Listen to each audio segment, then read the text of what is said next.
feature presentation.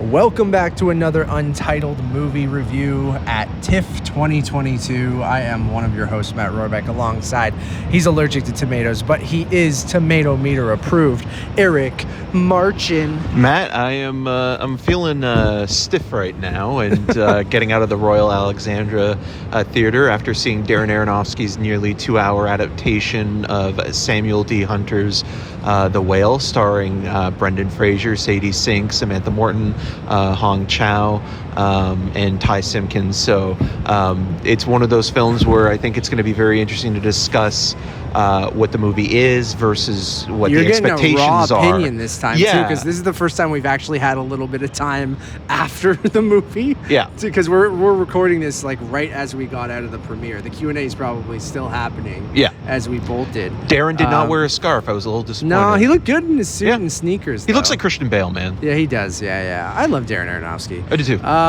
But let's get right into it. Yeah, we just got out of the premiere. You're getting our raw reactions. We had no time to really sit on it other than just kind of talking as we walked over. Well, we did a lot of sitting, but we did. Yeah. Oh my God, yeah. Before we get going, the Royal Alex, love the venue. It's a nice beautiful little theater. Mini Princess of Wales. You put it very succinctly. But the leg room, pretty bad. Especially Awful. when I have a backpack. I have nowhere to put it. I just have to hold it in between my legs. Yeah. The whole movie. But that being said, you can tell a movie is good there when you still enjoy it, even if you have terrible leg room and are cramped and your ass is numb. So yeah, let's get right into it. It's totally interesting going into this because, you know, when it was first announced, Darren Aronofsky is such a visceral filmmaker when it comes to all aspects, whether it be the sound design of a movie, the visuals. Often when he's paired with someone like cinematographer Matthew Libatique, who's the cinematographer on this, you expect a certain amount of kinetic style, but also something that is deeply disturbing. Here we're seeing Aronofsky play to Samuel D. Hunter's original theater production. He's going from, stage to screen and keeping it more traditional. I mean, even Aronofsky, when he did the introduction, said, if he had made this 10 years ago, or maybe when he was a little bit younger, it would have maybe been a bit more abrasive in its style. So he's gotten softer with age, essentially, a little bit. Not in a bad way. But I think that ultimately works for what this movie is. So essentially you have Brendan Fraser, who plays Charlie, a severely obese man living in his home in Idaho, mourning the loss of his partner and trying to reconnect with his younger daughter, Ellie, played by Sadie Sink, who he's been estranged with for 8 years. Right? Yeah, and Hong Chow plays a caretaker who visits him from time to time to help him in terms of, getting him groceries, making sure that he is as comfortable as he can be, even though he should be going to the hospital at this time when we're introduced to him, because the course of the story takes place over a week. We see that he is struggling. His blood pressure is beyond through the roof. It takes a moment to get used to the fat suit that Brendan Fraser is wearing. I don't even like saying the word fat suit, but like the prosthetics and makeup is, and in terms of the physicality of the performance is there. I guess the makeup is the best term, right? Yeah.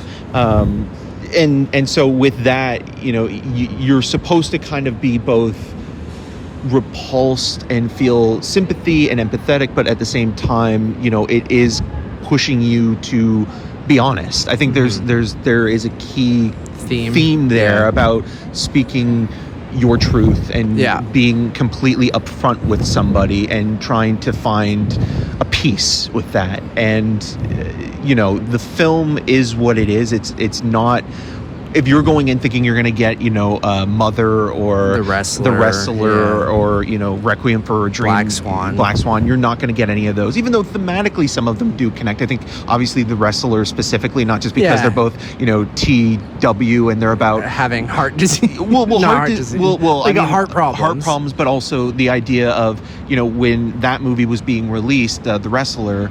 It was about the resurrection of Mickey Rourke, a comeback. That's true. Brendan Fraser and the playing way that a troubled man. Too, yes, right? yeah, and the way that this film has been sort of marketed so far is the idea of the reintroduction of Brendan Fraser, a way we haven't seen him before. Yeah.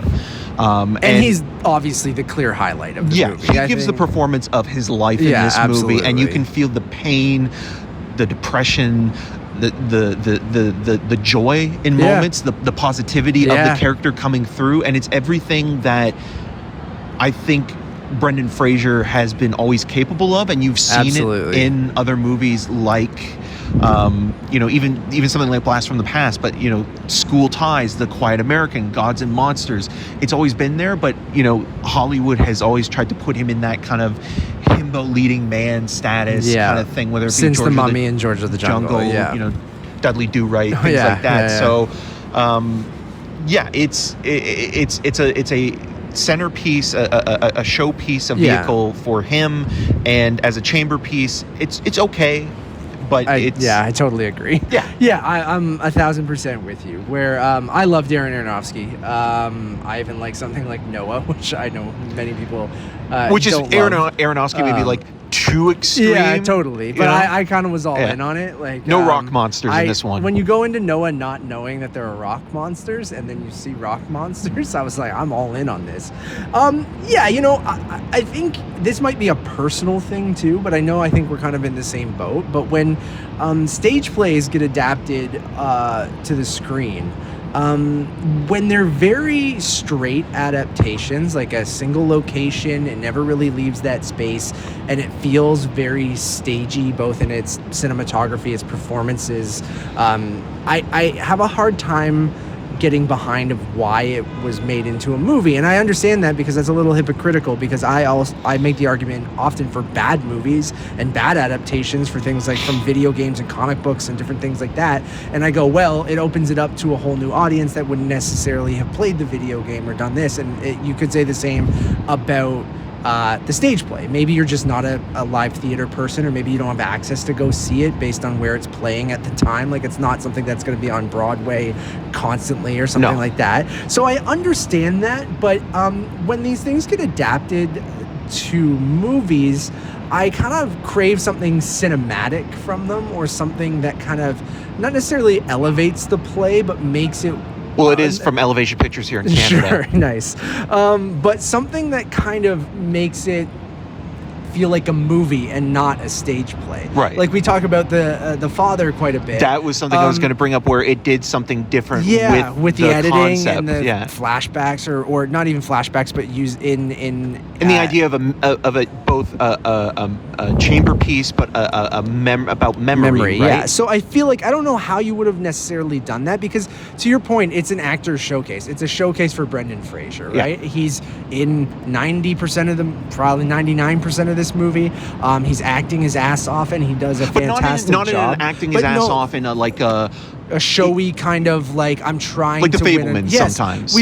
You guys can check out our Fabelmans review, which we also really liked. I probably liked it more than this movie, but Dano and Michelle Williams and that are giving your kind of classic, like, there's a lot of acting. You can, we're actors, and like where Brendan Fraser does feel very natural in this. Like, he feels like, again, I agree with you with the makeup and everything. It did take me a second, because you know Brendan Fraser, right? So like it takes that like kind of maybe 5-10 minutes before you kind of fall into the character, and then I think you do lose yourself in that, and I think he does a fantastic job, and those the final moments in the film are extremely emotional, and he gives it his everything, and he's genuinely great in the movie. I just think the surrounding material of like the movie itself is good, but like I don't really have much else to say other than that. Like, I think it is a pretty straightforward story. I think, again, the Brendan Fraser's performance is great. I just have a hard time going like, you know what, Brendan Fraser could have starred in, it's not the same thing, but like starred in a play version on this in New York or whatever. And I feel like you'd get the exact same experience. So like a lot of the times I'm just like, you know, why? And then like I get why, but then for me personally, I wanted something a little more, especially from Aronofsky, who you mentioned all these films that have this visceral kind of nature to them and this style to them, where I don't think you get a lot of him. You only get like little touches here and there. Like there's a moment where Sadie Sink is about to walk down the hall, or like kind of looks down the hall, and then there's like this room tone that kind of happens, and that is very much like him playing with, like when Randy the Ram Robinson in The Wrestler has his hearing aids, and he kind of tweaks them around, and you hear like the frequency change. Like he's always been interested in that kind of stuff. And you mentioned sound design in a lot of his movies. There are little touches, and I do applaud Aronofsky for just doing something that's a little bit more grounded in a reality, and kind of, you know, making it kind of a hermetically sealed single location story that is I feel like we're seeing simply a told. lot of this because of COVID. It's one or the too. It's either we're seeing the you know, single location movie that, you know, sequesters a group of actors for a time being, or we're seeing films that are so bombastic and over the top and maximalist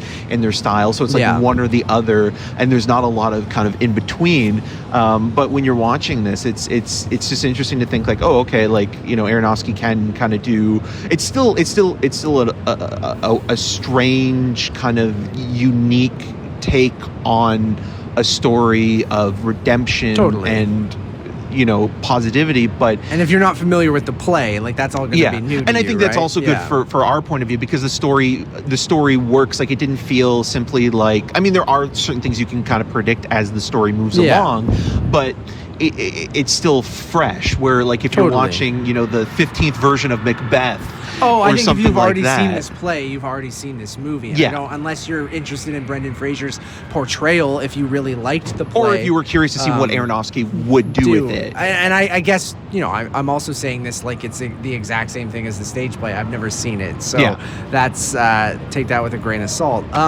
A24, if you do your movie in 4x3, they will just dump truck them whatever money they have on them in front of your house. Well, that was Darren Aronofsky's real pitch. He was like, guys, I want to work with you. And they're like, Darren, you know, have like, to shoot it in 4:3. No, like they were like, oh, we don't know if we can really pull this one off. But he's like, if I shoot it in 4x3, and they were like, how much you need? And Matthew Libatic's cinematography. It looks like, nice, though. I will say that it has a good kind of nice. Maybe is the wrong word, but like it has there's a texture. I was going to use the word texture, and I don't know if he shot it on film. I don't know. It almost, you know what? It almost looks like a Cronenberg movie. It has this kind of sickly green kind of hue emanating from it, and like you do feel and smell it in a way. Like it does. It does have. Like the room itself, the main room that you can kind of, again, the visceral quality of it. Like I think one of the best touches of you know, the prosthetics is some of the sweat and some of the absolutely just the twitchiness of the suit itself.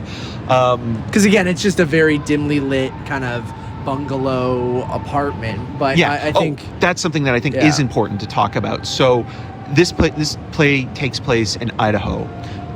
Very conservative, red state. There are times throughout the film where the characters are watching the news and watching primaries, and Ted Cruz is mentioned, and you know, this character being a gay man and someone who is basically causing self-inflicted harm and punishing himself for, you know, having lost someone and feeling guilty for having destroyed, you know, other people's lives that are close to him.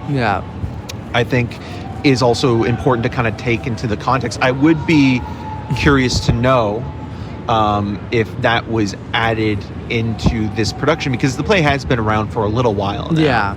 Well, I'm sure maybe it was in there, but they just kind of modernized it a little bit. That's kind of what my takeaway was from that. Sadie Sink's character is named Ellie, and there's a character named Alan. Jurassic Park. And Last of Us. I'll always bring it back. I thought Sadie Sink was good. She's fine. I think Brendan Fraser's the best, but I also really liked Hong Chow, who, you know, again, could have played... I did a Hong Chow double feature today. With the Menu, I think she could have easily played it like... she's a kind of no nonsense caretaker, but it's not in a way that's like overly showy. It's kind of like I'm just tired.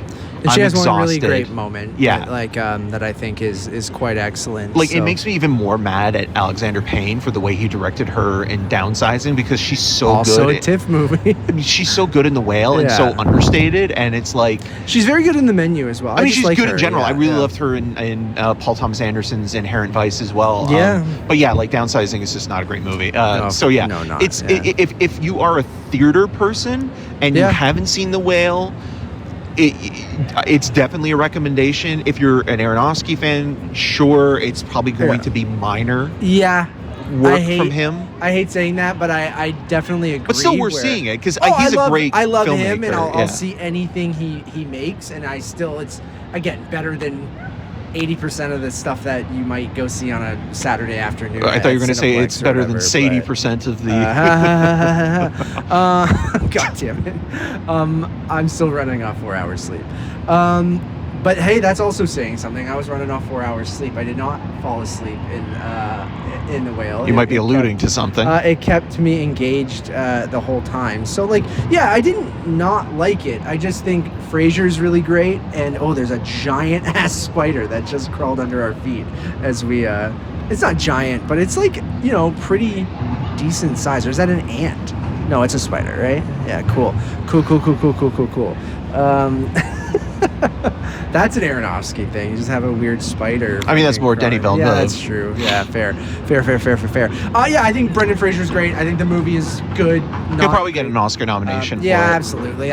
We were talking on the way over, and I'm like, Hollywood does love their transformative comeback performances. So but sometimes someone in a lot of heavy makeup and stuff like that. But sometimes it can be disingenuous, and I feel like with this, it is a very sincere, emotionally powerful performance. I agree, and I think he does a great job. All right, let's wrap it there. I'm gonna give the movie. I think a 3.5 for me. Yeah, I'll go with 3.5. I think it ends in a very devastating manner that I think does earn that extra 0.5. Yeah, and that's to the kind point of where I was moved by that final sequence. So. We get up and try to see if there's spiders on us. Yeah. These have been a ride, everyone. Thank you all for listening. We really appreciate it. As you can tell, we're recording these outdoors. That's why the audio has been kind of janky throughout this whole thing. But echoey. I think echoey. Sometimes there's spiders crawling us, other things. But go check out all of our other reviews. We have reviews up right now of The Fabelmans and Glass Onion. We have Bros and Brother. We have The Swimmers and Weird. I think that's everything that's up right now. Fabelmans, Knives Out. Causeway will go up soon. Yeah. But we have a lot more coming. So keep it right here on Untitled Movie Reviews on podcast services. Untitled Movie Podcast over on YouTube, or the one-stop shop over on Letterboxd at Untitled_movies. As always, my name is Matt Rohrbeck. You can find more of my work around the internet, mostly at UntitledMoviePodcast.com, and you can follow me on all those social medias at Matt Rohrbeck. And I'm Eric Marchin. You can find more of my video reviews on RogersTV.com/CinemaScene and on all the social medias at EM6211. Until next time. Witness the reintroduction of Brendan Fraser.